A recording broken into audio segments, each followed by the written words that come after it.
Hello नमस्कार दोस्तों, मैं संदीप कुमार हमारे इस YouTube चैनल पर आपका स्वागत करता हूं।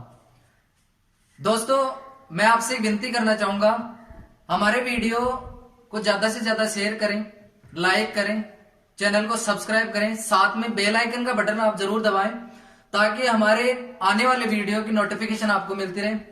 दोस्तों, आपका ज्यादा से ज्यादा सहयोग हमारी ताकत है। पिछले वीडियो में हमने देखा है आपने भरपूर आपका प्यार दिया है हमें। हम आशा करते हैं आप अपना प्यार यूं ही बनाए रखें। दोस्तों, हम बात कर रहे थे प्रतिशत के बारे में। प्रतिशत जो है हमने कुछ टाइप्स कंप्लीट कर ली थी प्रतिशत की। पिछले वीडियो में हमने प्रतिशत में समतुल्य बट्टा पर बात की थी। आज उसी के आधार पर जो है जनसंख्या के क्वेश्चन हम सोल्व करेंगे। दोस्तों, स्टार्ट करते हैं हम अपना वीडियो। पहला क्वेश्चन आज जो है जनसंख्या का बोर्ड पे लिखा हुआ है। दोस्तों, प्रश्न में शुरू करता हूं। प्रश्न है, किसी नगर की वर्तमान जनसंख्या में पहले वर्ष 20% की वृद्धि हो जाती है तथा दूसरे वर्ष 25% की कमी हो जाती है, तो बताइए 2 वर्ष बाद उस नगर की जनसंख्या पर क्या प्रभाव पड़ेगा। दोस्तों, ये क्वेश्चन भी समतुल्य बट्टा के आधार पर उसी तरीके से सोल्व हो जाएगा। तो देखिए दोस्तों, पहले तो हमें क्या लिखना है, फॉर्मेट तैयार करना है इस क्वेश्चन का। यहां लिखनी है अपन को पुरानी जनसंख्या क्या थी, यहां लिखना है अपन को नई जनसंख्या क्या होगी परिवर्तन के बाद में। अब इस प्रश्न में जो बात की गई है वो दोस्तों वो 2 साल की बात की गई है। पहले साल क्या हुआ, तो यहां लिखेंगे फर्स्ट ईयर क्या हुआ, फर्स्ट साल क्या परिवर्तन हुआ। तो दोस्तों, फर्स्ट साल क्या हुआ, पहली साल में जो है पहले वर्ष में 20% की वृद्धि हो गई उस जनसंख्या में। तो 20% का मतलब हमें पता है कि 1/5 होता है। यानी कि अगर पुरानी जनसंख्या पहले वर्ष 5 इकाई थी तो बढ़ने के बाद में वो अब कितनी होगी, नई जनसंख्या 6 इकाई। पहले वर्ष में यह परिवर्तन हुआ। आगे कहा है तथा दूसरे वर्ष 25% की कमी हो जाती है। तो यहां हमने लिखा दूसरा साल, सेकेंड ईयर, सेकेंड साल। सेकेंड साल में क्या हुआ दोस्तों, 25% की कमी हो गई। तो 25% का मतलब हमें पता है 1/4 होता है। तो अगर पहले दूसरे साल में पुरानी जो जनसंख्या थी वो 4 इकाई थी, परिवर्तन के बाद में क्या हुआ, 1 इकाई कम हो गई, तो अब कितनी हो गई, 3 इकाई होगी। दोस्तों, अब अपन इसका पूरा दोनों सालों का कंपैरिजन करते हैं। तो 5 चौके 20, पहले जो पुरानी जनसंख्या थी वो 20 इकाई, परिवर्तन के बाद में जो नई जनसंख्या 2 साल बाद में जो होगी उस नगर की वो होगी 36, 18 इकाई। दोस्तों, में प्रश्न में पूछा गया है कि 2 वर्ष बाद उस नगर की जनसंख्या पर क्या प्रभाव पड़ेगा। तो दोस्तों देखो, यहां से पहले 2 साल पहले यानी पुरानी जो जनसंख्या थी वो 20 इकाई थी, परिवर्तन के बाद में जो नई जनसंख्या आई वो 18 इकाई आई। तो क्या हुआ, 2 इकाई का परिवर्तन हुआ। यानी कि उस जनसंख्या में 2 इकाई का परिवर्तन आया। 2 इकाई का परिवर्तन आया, किस पे आया, 20 इकाई पे, यानी पुरानी जनसंख्या पे। यानी 20 इकाई नीचे हर में लिख दिया मैंने, इंटू 100। 20 से 100 कटेगा 5 बार, 5 2 से गुणा होगा तो आएगा 10% की कमी।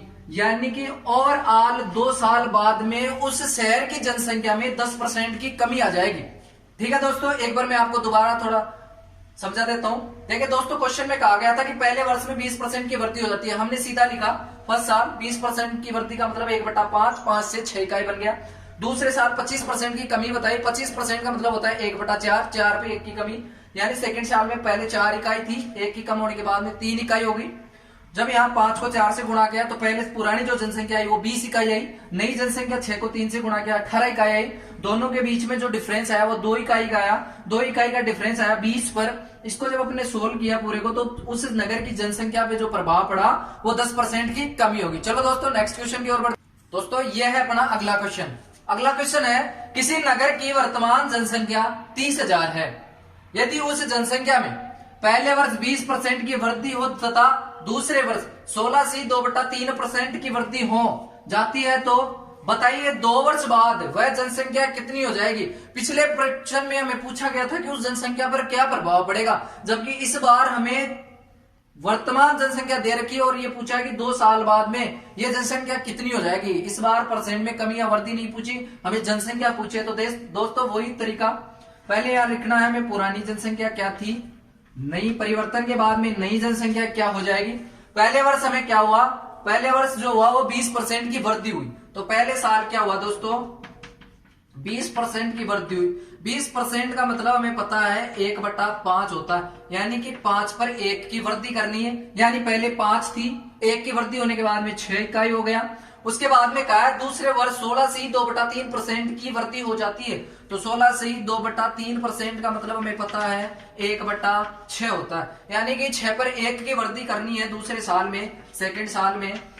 तो पहले 6 थी पुरानी, 1 की वृद्धि हुई तो 7 हो गई। तो दोस्तों इसको जब आप करते हैं कैलकुलेट तो 6 पंजू 30, यानी पुरानी जो जनसंख्या थी वो 30 इकाई थी। नई जनसंख्या परिवर्तन के बाद में जो बनी वो बनी 42 इकाई। यानी इस बार हमें परिवर्तन नहीं पूछा, कमी या वृद्धि नहीं, इस बार हमें दे रखा है कि वर्तमान जनसंख्या 30,000। अगर यहां पूछा है बाद वाली, अगर यहाँ बाद की पूछता है तो यहाँ पहले की जनसंख्या दे रखी होगी, अगर यहाँ पहले की पूछता है तो यहाँ बाद की जनसंख्या दे रखी। तो हमें यहाँ पूछ रहा है बाद वाली, बाद वाली तो ये पहले वाली दे रखी है, यानी इस 30 इकाई का मान दे रखा है। 30 इकाई का मान हमें दे रखा है 30,000। तो यहां से हम 1 इकाई का मान जो है ज्ञात कर लेंगे। 1 0 से 1 0, 3 का भाग 3000 में देंगे तो 1000 बार जाएगा। तो 1 इकाई का मान जो हमारे पास है वो 1000 आएगा। हमें ज्ञात करना है 42 इकाई का मान, तो 1000 को हम मल्टीप्लाई कर देंगे 42 से, तो हमारी जो जनसंख्या आएगी वो आएगी 42,000। यानी कि उस गांव की जो जनसंख्या है 2 साल बाद में बढ़कर 42,000 हो जाएगी, 30,000 से बढ़कर 42,000 हो जाएगी। ठीक है दोस्तों, एक बार दोबारा थोड़ी सरसरी स्पीड से समझाता हूँ। 1/5 का मतलब होता है 5 पे 1, यानी 5 से 6 हो गई। दूसरे साल में क्या हुआ 1/6, 6 का मतलब 6 पर 1 की वृद्धि, 6 से 7 हो गई। इसको किया तो ये पहले साल जो पुरानी जनसंख्या थी 2 साल पहले की वो आई 30 इकाई।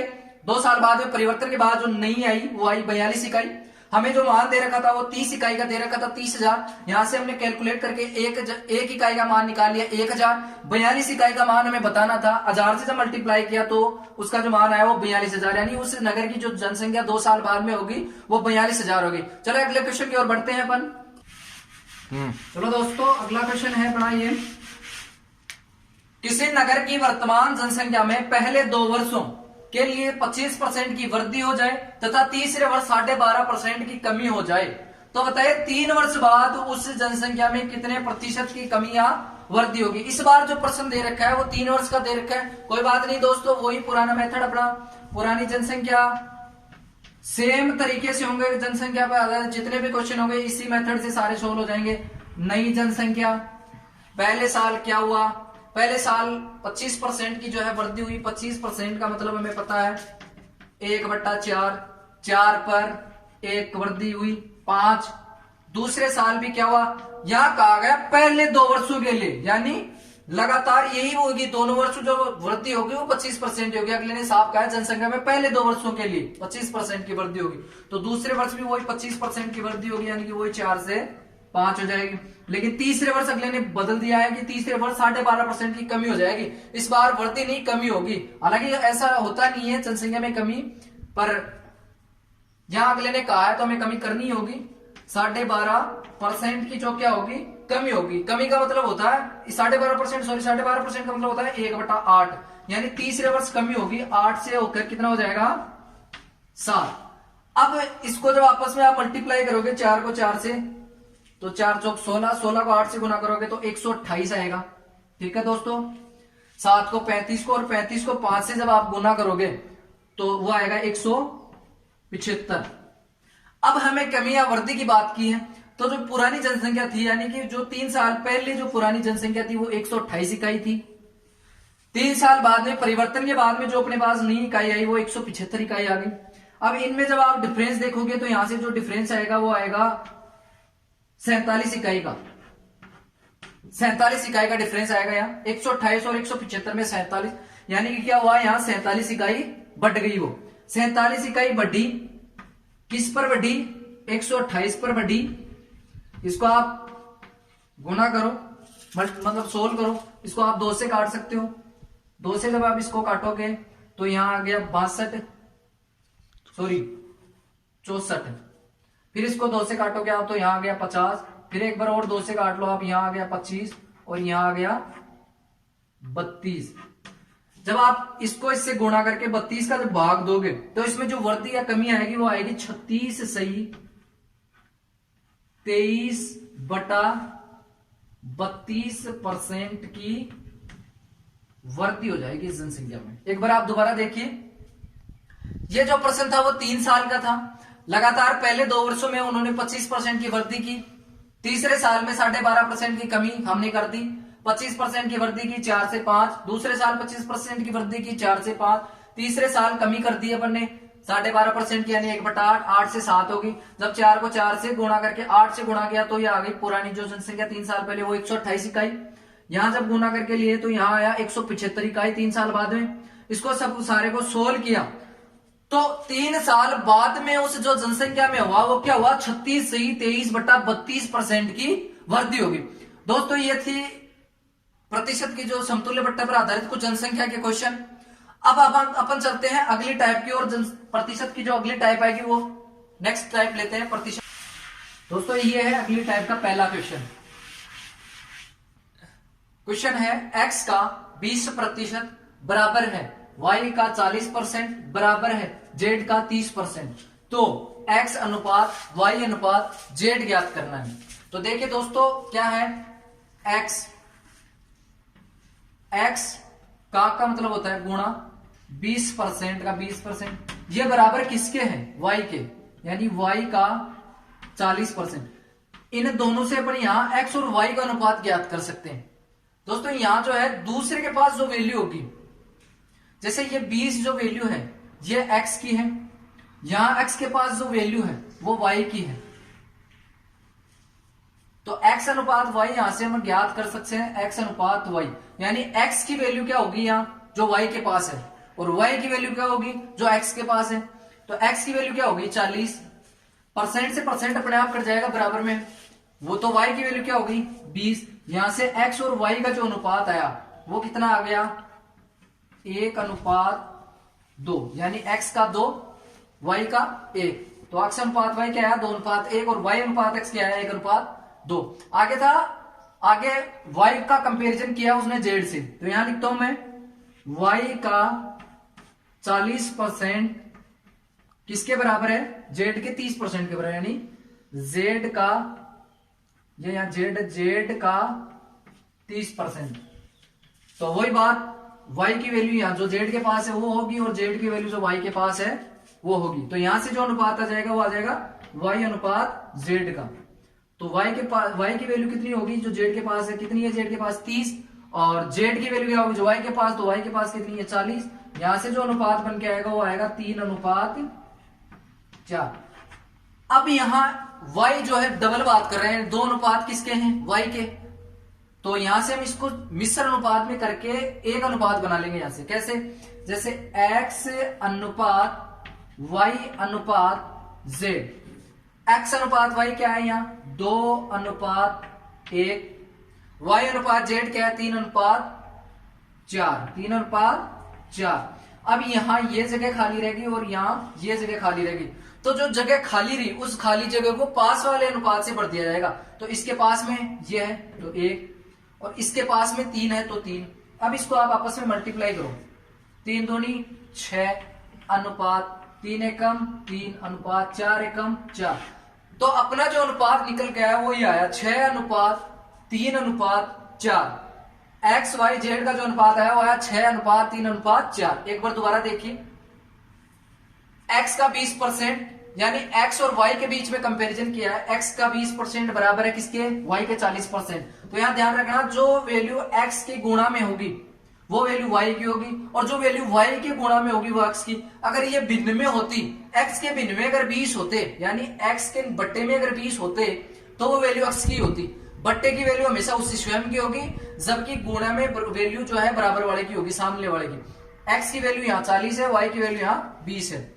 यही फिर कंपैरिजन वाई का दोबारा जेड के साथ किया, तो हमने यहां से वाई जेड फाइंड कर लिया और यहां से एक्स अनुपात वाई कर लिया। अब यहाँ एक्स की वैल्यू 2 बार आ गई। आप इसे ऐसे भी कर सकते हैं, अगर इस अनुपात को आप वाई की इस वैल्यू से गुणा कर दीजिएगा और इस अनुपात को वाई की इस वैल्यू से गुणा कर देगा तो डायरेक्ट ये अनुपात हमारे पास आ जाएगा। चले ऐसा ही एक क्वेश्चन और देखते हैं अपन दोस्तों, नेक्स्ट क्वेश्चन की ओर बढ़ते हैं अपन। चलो दोस्तों ये है अगला क्वेश्चन, देखिए क्वेश्चन है, यदि एक्स का 16 से 2/3%, वाई के 20% तथा जेड के 1/4 भाग के बराबर है, तो एक्स अनुपात वाई अनुपात जेड क्या होगा। दोस्तों इस जो दी गई प्रतिशत को आप भिन्न में चेंज कीजिए। 16c2/3% का मतलब होता है 1/6, यानी यहां लिख सकता हूं मैं x का 1/6 लिख सकता हूं। इसके बराबर क्या होगा, 20% का मतलब होता है 1/5, यानी y का क्या होगा 1/5। ठीक है दोस्तों, और z का 1/4 दे रखा है, इसके बराबर में z का दे रखा है 1/4 भाग, इसे हम 25% भी बोल सकते हैं 1/4 भाग। अब यहां से फाइंड कीजिए आप x और y की वैल्यू, x और y का अनुपात यहां से फाइंड कीजिए दोस्तों। तो मैंने कहा था जो चीज बट्टे में होगी वो स्वयं की होगी और जो बराबर में होगी वो दूसरे की वैल्यू होगी। तो यहाँ x के बट्टे में कितना है 6, y के बट्टे में कितना है 5। ये से एक का कोई मतलब नहीं है, आप इसको ऐसे भी कर सकते हो, x 1 से गुणा हो तो x/6 हो जाएगा। मैं आपको पूरा लिख के बता देता हूं, यहाँ x को 1 से गुणा किया तो यहाँ क्या आएगा x/6, बराबर में y 1 से गुणा हो गया तो y/5, फिर z इससे गुणा हो गया x से तो z/4। इस एक का कोई मतलब नहीं है, आप 1 से गुणा करो तो कोई मतलब। अब तो यहां जो अनुपात आएगा x अनुपात y आएगा वो क्या आएगा 6:5, y अनुपात z जो आएगा y अनुपात z जो आएगा वो आएगा 5:4। अब अपने वापस उसी तरीके से या तो आप इस 6:5 को इस 5 से गुणा कर दीजिए और इस 5:4 को इस 5 से गुणा कर दीजिए तो आपको सीधा अनुपात मिल जाएगा। या आप उसी प्रकार से आप जैसे मिश्र अनुपात करते हैं x अनुपात y अनुपात z, उसी प्रकार से x अनुपात y कितना है यहाँ 6:5, यहाँ ये सामने जगह खाली रह जाएगी 5 भर देगा इसको। y अनुपात z है वो है 5:4, यहाँ ये जगह खाली थी इसको ये 5 से भर देंगे। अब आप यहां से डायरेक्ट देखिए तीनों में समान है, यहाँ भी 5 है, यहाँ भी 5 है, यहाँ भी 5 है, तो आप इसको गुणा करने के बजाय इस 5 से ये 5 और ये 5 काट दो तीनों में और डायरेक्ट जो अनुपात आएगा वो आएगा 6:5:4। ठीक है दोस्तों 6 या आप इसको गुणा कर लीजिए 5 से तो यहाँ आएगा 30, यहाँ आएगा 25 और यहाँ आएगा 20, फिर उसको आप 5 से काट दो। या तो आप डायरेक्ट इसको 5 से काट दोगे तो आपको गुणा करने में थोड़ा टाइम कम लगेगा, डायरेक्ट अनुपात आ जाएगा अपने पास 6:5:4। एक बार आप दोबारा देखिए, यहां से समझिए आप कि जो भी चीज बट्टे में होगी अनुपात में, तो बट्टे में अनुपात वो स्वयं की होगी, बट्टे की जो भी वैल्यू होगी वो उसकी स्वयं की होगी। जबकि बराबर में अगर वैल्यू होती है, यहाँ अगर ये जो 6 है वो x की गुणा में यहाँ होते तो ये वैल्यू y की बन जाती, और अगर ये y के गुणा में 5 होते बट्टे में न होकर तो ये 5 जो है x की वैल्यू बन जाती। लेकिन क्या है ये बट्टे में है, यानी ये x के नीचे है, यहाँ 6, 5 जो है y के नीचे है और जो 4 है वो z के नीचे है। तो यहां से अपन ने दो अनुपात फाइंड कर लिए, यहाँ x और y का कंपैरिजन कर लिया, यहाँ से y और z का कंपैरिजन करके ये अनुपात ले लिया अलग अलग। x अनुपात y अपने पास आ गया 6:5, y अनुपात z अपने यहाँ से ले लिया 5:4। फिर हमने यहाँ से मिश्र अनुपात के आधार पर ये जो है इक्वल अनुपात बना लिया इनका, x अनुपात y अनुपात z, x y 6:5 था, y z 5:4 था। इस बगल में खाली जगह इसको ये 5 भर देगा, यहाँ की बगल की खाली जगह वो ये 5 भर देगा। हमने ये 5 कॉमन थे तीनों अनुपातों में, तो जो अनुपात में कॉमन जो चीज होती है वो कट जाती है, तो हमने इन 5 को काट दिया और जो सीधा अनुपात अपने पास आया वो आया 6:5:4। चलते हैं अगले क्वेश्चन की ओर। देखिए दोस्तों नेक्स्ट क्वेश्चन है ए की आय बी की आय से 25% कम है तथा बी की आय सी की आय से 12.5% अधिक है। यदि बी की आय 540 रुपए है तो बताइए ए तथा सी की आय कितनी होगी। दोस्तों सबसे पहले हम यहां से इनका अनुपात बनाएंगे, तो सबसे पहले जो अनुपात बनेगा वो ए और बी का अनुपात बनेगा। ए और बी का अनुपात हम यहां से बनाते हैं, तो देखिए ए और बी का अनुपात, ए और बी के बारे में प्रश्न में क्या कहा गया है, ए की आय बी की आय से 25% कम है। किसकी आय से कम है, यानी बी की आय से कम है। किसकी कम है, ए की कम है। बात की गई है बी की आय के साथ, कंपैरिजन बी की आय के साथ किया गया। 25% का मतलब हमें पता है, 25% का मतलब होता है 1/4, यानी 4 में से 1 कम करना है हमें। यानी कि पहले बी की आय कितनी थी 4 इकाई थी, ए की आय कितनी होगी इससे 1 इकाई कम, यानी कि 3 इकाई हो जाएगी। फिर आगे कहा था बी की आय सी की आय से, तो यहां से हम जो अनुपात बना लेंगे वो बना लेंगे बी अनुपात सी का। कहा गया बी की आय सी की आय से 12.5% अधिक है। 12.5% का मतलब हमें पता है 1/8 होता है। 12.5% का मतलब हमें पता है कितना होता है 1/8। यानी कि 8 इकाई किसकी होगी, सी की आई, क्योंकि इसकी तुलना किसके साथ की है, सी के साथ। तो सी की आई अगर 8 इकाई है तो उससे एक ज्यादा किसकी होगी, बी की होगी। कितनी होगी, 9 इकाई होगी। कैसे होगी दोस्तों, यहां कहा साफ साफ सी की आय से 12.5% अधिक है। किसकी आय अधिक है, बी की आय अधिक है। वहां देखिए बी की आय सी की आय से 12.5% अधिक है, तो 1/8 यानी 8 अगर सी की होगी तो 9 किसकी होगी, बी की। 9:8 किसका अनुपात आ गया, बी अनुपात सी का। आगे इस क्वेश्चन को आप रहने दीजिए, यहां से इसका अनुपात बना लीजिए आप एक बार, ए अनुपात बी अनुपात सी बना दीजिए। यहां से बनाते हैं अपन ए अनुपात बी अनुपात सी। ए अनुपात बी हमें दे रखा है 3:4, बी अनुपात सी हमें दे रखा है 9:8। तो देखिए दोस्तों, इस खाली स्थान को कौन भरेगा, जो ये इसके पास वाला 4। इस खाली स्थान को कौन भरेगा, इसके पास वाली वैल्यू, तो वो वैल्यू है 9। जब अपन इसका एकल अनुपात बनाएंगे तो यहाँ 9 3 से जब गुना होगा तो यहाँ आ गया 27 इकाई। यानी ए का कितना आया 27, बी का कितना आया 36, 9 चौके 36, और सी का कितना आया 8 चौक 32। यानी कि इनका जो एकल अनुपात बना वो कितना बना, 27:36:32। अब आगे देखिए, यदि बी की आय 540 रुपए है तो हमारे पास यहाँ बी की आय कितनी है, 36 इकाई। तो यहाँ देखिए हमारे पास जो दे रखा था वो बी की आय है 36 इकाई। 36 इकाई का मान हमें प्रश्न में दे रखा है। हमें हमारी 36 इकाई, लेकिन प्रश्न वाले ने कहा 36 नहीं, वो 540 रुपए है। यानी 36 इकाई का मान कितना हो गया, 540। अब इसको अपन सोल्व करेंगे तो एक इकाई का मान यहां से हम फाइंड करेंगे, और जितनी इकाई का मान हमें पूछा गया उनका गुणा करके बता देंगे। 540/36। आप इसको 18 से काटिए, 18 दूना 36, 18 30 54, एक बिंदु की लगा देंगे तो 30/2। 2 से 30 कितनी बार कटेगा, 15 बार। तो एक इकाई का मान अपने पास यहां से कितना आया, 15।